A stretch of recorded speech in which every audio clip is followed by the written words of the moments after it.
देश में कोरोना की तीसरी लहर को लेकर आशंकाएं दिनों दिन गहरा रही हैं। इस बीच कांवड़ यात्रा को लेकर गहमागहमी है।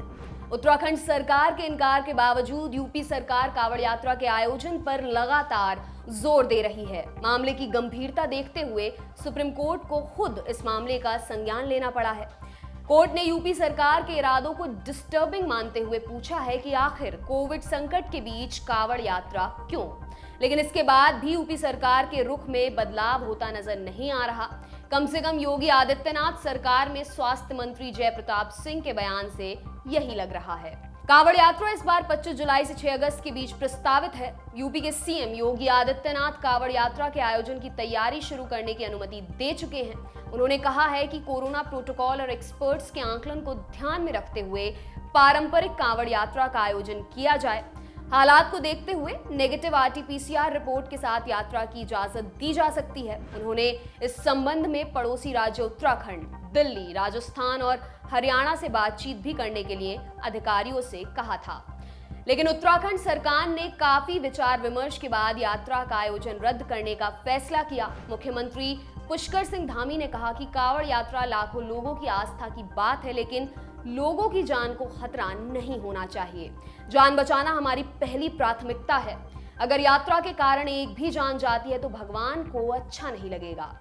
कांवड़ यात्रा को लेकर बुधवार 14 जुलाई को सुप्रीम कोर्ट ने एक मीडिया रिपोर्ट का संज्ञान लिया। जस्टिस आरएफ नरिमन की अध्यक्षता वाली बेंच ने सॉलिसिटर जनरल तुषार मेहता से कहा कि हमने कुछ परेशान करने वाली खबर पढ़ी है कि उत्तर प्रदेश सरकार कांवड़ यात्रा को जारी रखना चाहती है, जबकि उत्तराखंड सरकार इनकार कर चुकी है। हमें जानना है कि संबंधित सरकारें इस पर क्या कहती हैं। जस्टिस नरीमन और जस्टिस बीआर गवई की बेंच ने कहा, भारत के नागरिक पूरी तरह हैरान परेशान हैं। वो नहीं जानते कि हो क्या रहा है, क्योंकि अलग अलग राज्य कांवड़ यात्रा पर अलग अलग रुख अपना रहे हैं। सुप्रीम कोर्ट ने हैरानी जताई कि जिस दिन ये राज्य फैसले ले रहे थे, उसी दिन प्रधानमंत्री नरेंद्र मोदी ने कुछ मुख्यमंत्रियों के साथ बातचीत के दौरान कहा था कि कोरोना प्रोटोकॉल का पालन करके महामारी की तीसरी लहर को रोकना लोगों पर निर्भर करता है। हम थोड़ा भी समझौता नहीं कर सकते। बेंच ने अखबार की रिपोर्ट में इस तथ्य पर भी गौर किया कि 2019 में कांवड़ यात्रा के दौरान 3.5 करोड़ से ज्यादा लोगों ने हरिद्वार का दौरा किया था। 2 करोड़ से अधिक लोग पश्चिमी यूपी में तीर्थ स्थलों का दौरा करने गए थे। कोर्ट ने कांवड़ यात्रा के मसले पर यूपी और उत्तराखंड के प्रधान सचिवों से शुक्रवार 16 जुलाई तक जवाब दाखिल करने को कहा है। केंद्र सरकार का पक्ष भी मांगा है। अगली सुनवाई 16 जुलाई को होगी। कांवड़ यात्रा पर सुप्रीम कोर्ट के सख्त रवैये के कुछ ही घंटे बाद यूपी के स्वास्थ्य मंत्री जय प्रताप सिंह का बयान आया।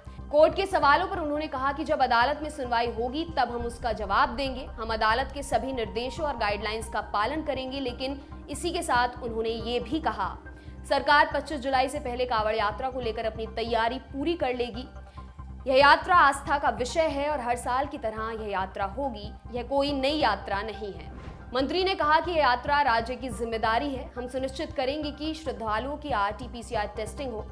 हम सुप्रीम कोर्ट के फैसले का पालन करेंगे। बहरहाल अब देखना यह है कि कोरोना की पहली लहर में कुंभ के आयोजन से यूपी सरकार सबक लेती है या फिर नहीं। देखना यह भी होगा कि सुप्रीम कोर्ट इस पर क्या रुख अपनाती है। आपके लिए खबर लिखी है हमारे साथी मनोज ने। मेरा नाम है दिव्यांशी। देखते रहिए दी लल्लन टॉप। शुक्रिया।